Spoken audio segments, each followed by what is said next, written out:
The retirement you and your spouse envisioned for years could be flipped upside down in a heartbeat.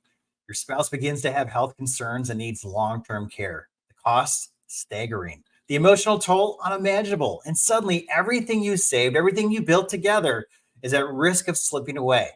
There is a hidden threat no one talks about, but today we're going to talk about that very thing. What if I told you you could prevent this? What if you had the power to protect your spouse, your savings, and your peace of mind? Stay tuned to today's episode of Retirement Rescue Weekly. Welcome to Retirement Rescue Weekly, where we throw a lifeline to your financial future. This podcast is dedicated to helping rescue retirees from potential dangers that appear in retirement. I'm Kurt Arnold, your host and financial advocate. I'll guide you through the stormy seas of retirement. We'll tackle inflation, taxation, market volatility, and healthcare costs. Together, we'll secure your retirement. Tune in and start your rescue mission today. Well, hello again for another episode of Retirement Rescue Weekly. I'm Kurt Arnold, your financial advocate and host, and I'm glad to be coming to you today. Today's going to be a hard topic to talk about because it means that we're aging and it means that things are costing more. And those are things that we don't usually like to talk about. The reality is most people are living longer and more likely we're going to need care. And if that happens, then we have to make sure we have a plan for how we actually pay for that care.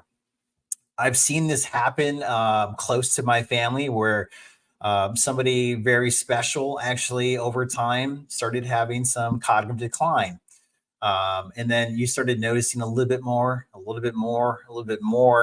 And then ultimately it got to a point where they needed to be in a facility and the costs were staggering. And it was devastating for the people around them.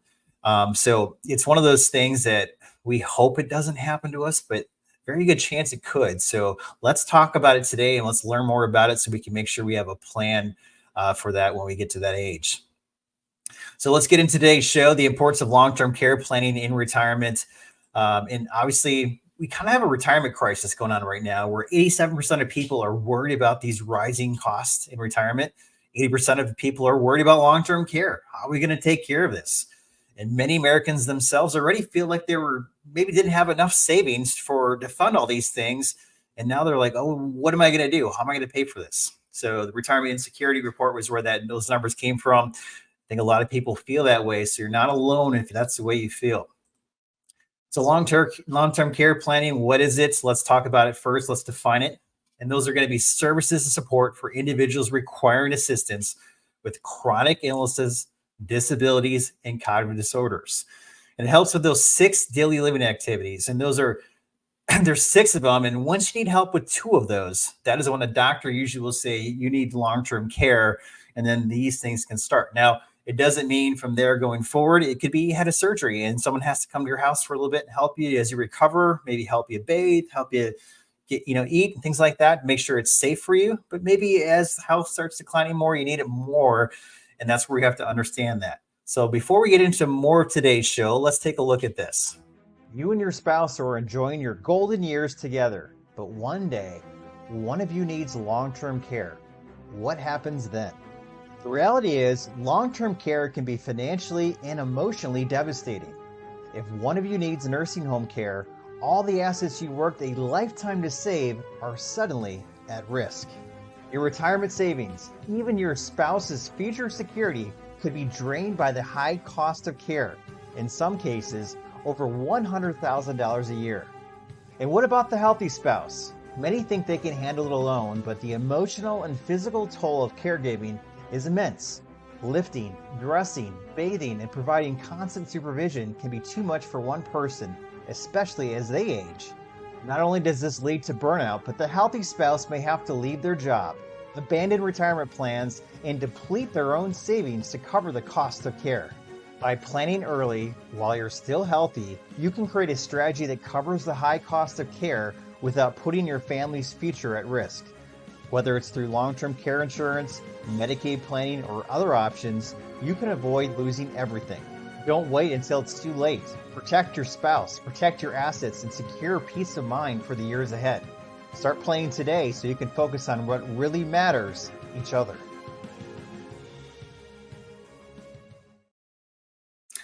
So again, hopefully that was a good briefer for you to kind of understand the importance of this one. Let's now talk about some different types of long-term care. And usually that means where that care is taking place and who is doing that care. So first, let's of course start with home care. And that is where we want most people to get care, is in their own home. That's where they feel they're most independent, they're most comfortable. That's where it's going to happen the most. So usually it starts there and then it can progress. Sometimes people then will transition to like senior living, and then they can transition inside the facility to an assisted living. And assisted living now is where you're maybe have some medical attention while you're living there. Adult day center, sometimes maybe you have family that are caring for you that maybe when they're still working, they can't, care for you during the day. So you go to adult day center, and then at the evening, they can pick you up and you can go back home and have safety then as well. Nursing home is the one that we always think about is the bad one. But that's usually at the end of this, before we get to that point when assets are spent down, things like that. And memory care, if you have Alzheimer's, dementia, usually that's where you need some special care. And that's where somebody might need to go to one of those facilities. So understanding the risks, it's important to understand the risk when we're talking about long-term care. Long-term care poses significant risk for retirees. It impacts the finances for the family, emotional well-being for the ones caring, and those that are loved ones. It can also have a major impact on the spouses, like we said as well. And we know here over 70% of people may require long-term care. So it's not a small number. It's actually a very big number. So it could happen to you, it could happen to somebody you know. So make sure you have a plan for that care. So when it goes to the spouses, it's really important to understand how tough this is. Now, a lot of times what will happen is the spouse will say, hey, you know what? I'll take care of the care. I'll take care of him. It'll be no big deal. But what happens is all that burden falls on their shoulders then, as far as making sure, how do we get him to the doctor, and how do we make sure he gets, a bath, and make sure he gets fed and gets his meds, and all these things now that you have to keep track of, along with other things that you have going on as well. And then some of those costs will start adding up as the health concerns adding up as well. And then for the spouse, they'll start having emotional and physical stress, because now it's not like their loved one anymore. It's almost like it's a job, and it's hard, and it's physically demanding. And what happens a lot of times then is that spouse is going to end up needing long-term care because of all the stress of taking care of their spouse. And that's not what we want to have happen. In extreme situations, long-term care can add up to as much as $100,000 a year. Now, we always say plan for the worst, hope for the best. Now, we don't know if, your family is going to have a certain type of care needed, but we always want to make sure we plan for it. And so that's where we have to understand your income sources, the type of care, where you are, where you live, things like that, so we can understand how much this care could cost for you. Now, a lot of people think, Medicaid will take care of it, but people don't really understand Medicaid's role in long-term care. Retirees should know what it does cover, what assets are protected and what's not protected under its rules, because there's some things that, if you don't know, could bite you in the long run. So make sure you understand how that part works. Medicaid is a government program to help low-income individuals with long-term care. Low income is a key word there.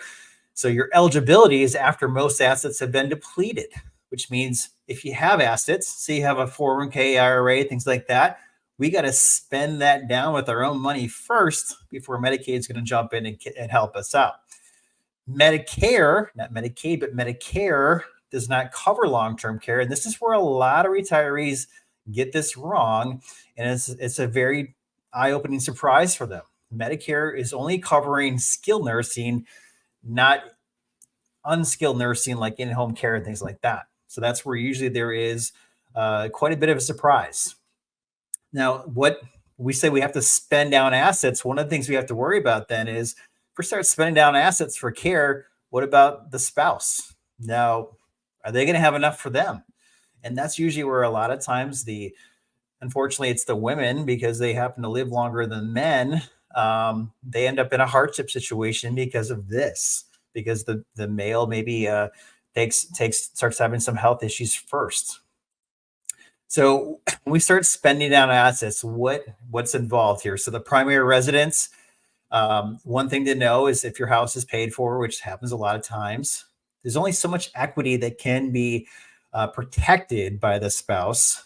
Some of it, is still subject to paying for care, that spouse, and we're going to use community spouse sometimes in here, and that means the spouse who doesn't need care, they can maintain their vehicle.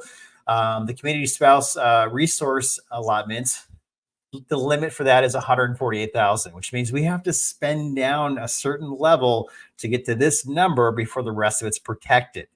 So if you have $1 million of IRA money, we're going to be spending down quite a bit before we get to this number, and then Medicaid can kick in. Income producing properties like a rental, that is going to be protected. So sometimes that could have a play. If you have that kind of thing going on right now, maybe we keep that going because now it's going to continue to create income for that spouse.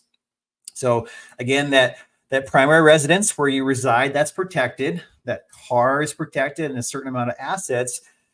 Your own retirement accounts, if you're the non-long-term care spouse, your own retirement accounts are protected for you. If you have a prepaid funeral plan, that's protected, and your own income sources are protected, like Social Security and pension. However, the spouse that needs care, their income sources are going to go towards the cost of care, which that could make things hard now. Because let's say you need $4,000 a month to live off of, and $2,500 of that is your spouse, and that has to go to care, and now you only have $1,500 to make do for your needs.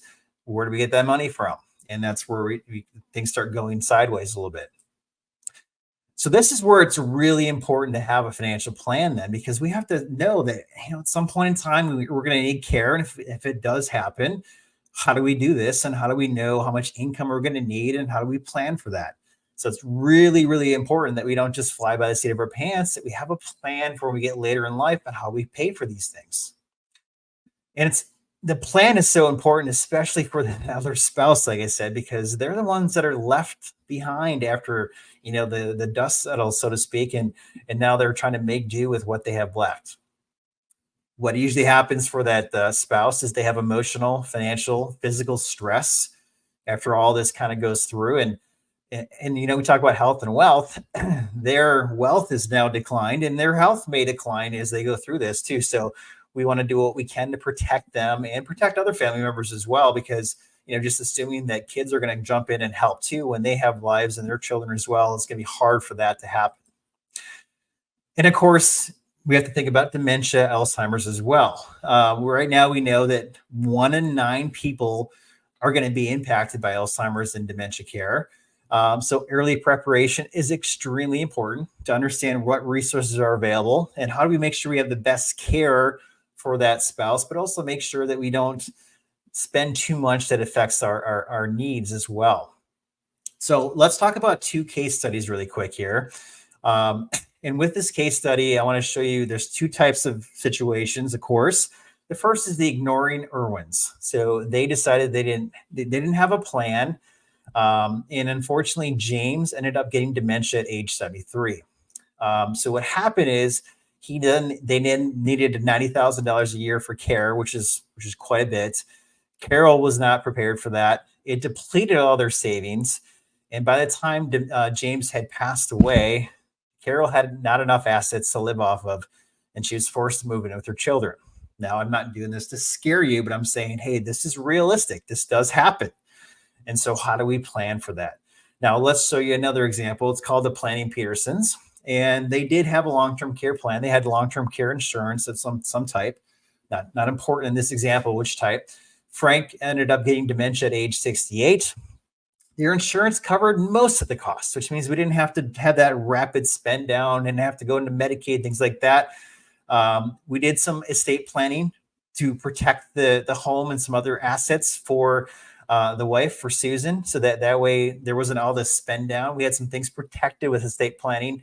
And right now, Susan is maintaining her standard of living. She can still meet her needs. Now she misses her partner, but she can still, comfortably live the way she desires now.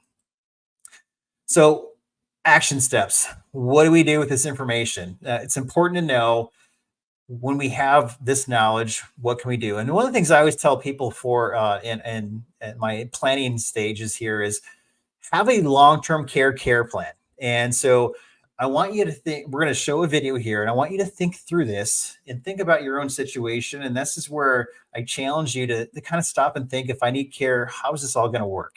So let's take a look at that. It's critical to have long-term conversations now before a health issue forces you to make decisions reactively. I call this your long-term care plan. Discuss who will provide care. Don't assume it will be you caring for your spouse. It will wear you down and many times cause you yourself to end up needing long-term care. Also, don't assume it will be your children. They may be busy with work and their own children. Where will this care take place? We want you to maintain independence in your home as long as you're able to. That's where you feel most comfortable. But is your home suitable for you aging in it? Or will you need to make modification?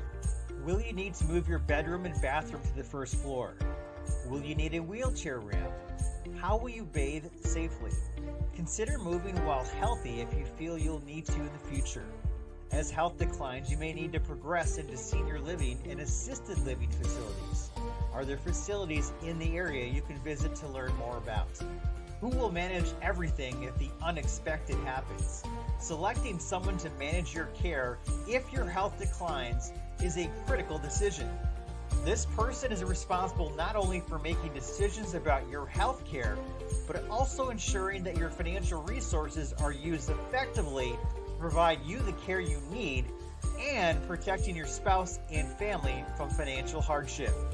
Coordination of care includes selecting doctors, managing medications, and deciding between in-home care and nursing facilities. This person you choose needs to advocate on your behalf with healthcare providers to get the best care plan and ensure your wishes are followed. Financially, long-term care is very expensive. The person managing your care must understand your financial situation and work within a budget without exhausting your assets. Finally, be aware. Family members can often disagree about what should be done. Choosing one person to be responsible for decisions helps avoid conflicts. The person needing care will also need emotional support as health declines. All right, so obviously there's a lot to think about, but I want to put that video out there so you could actually go through it and think of some things, and hopefully that'll bring up some things you haven't thought of yet. So you can talk to the family, talk to your spouse, and start thinking about how do you actually make this all work. Now, going back to our action steps, another thing to do is make sure we understand our income plan. So if this happens and now maybe we lose some income, what's the income look like, and where can we get other income from so that other spouse is okay?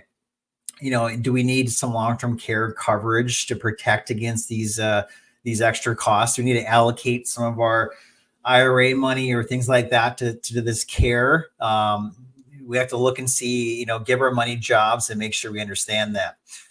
There's some estate planning that can be done as well to protect assets. So that way, if things do happen, the other spouse is going to be okay.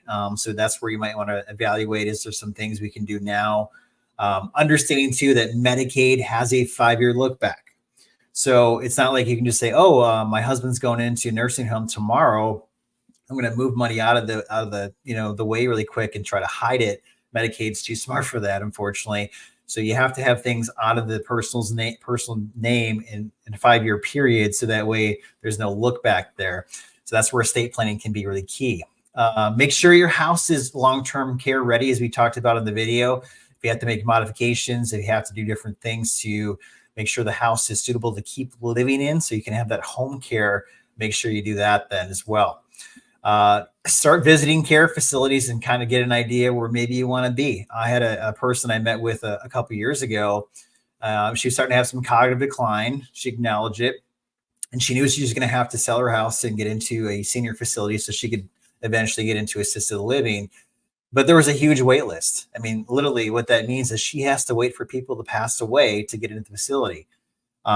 So then she had to figure out, where does she want to live? And so, start looking ahead, start doing some planning, kind of see what's available out there if you want to do something like that, and get an idea for the cost and get an idea for the facility, and make sure it feels good for you as well, so you can make sure you go where you want when that's that time. And then you also may want to consider a transition plan, where sometimes you may go into a senior living situation where you're still very independent, but then you can then transition within the facility as well then. And then make sure everybody in the family understands roles. Is there someone in charge, someone who's leading?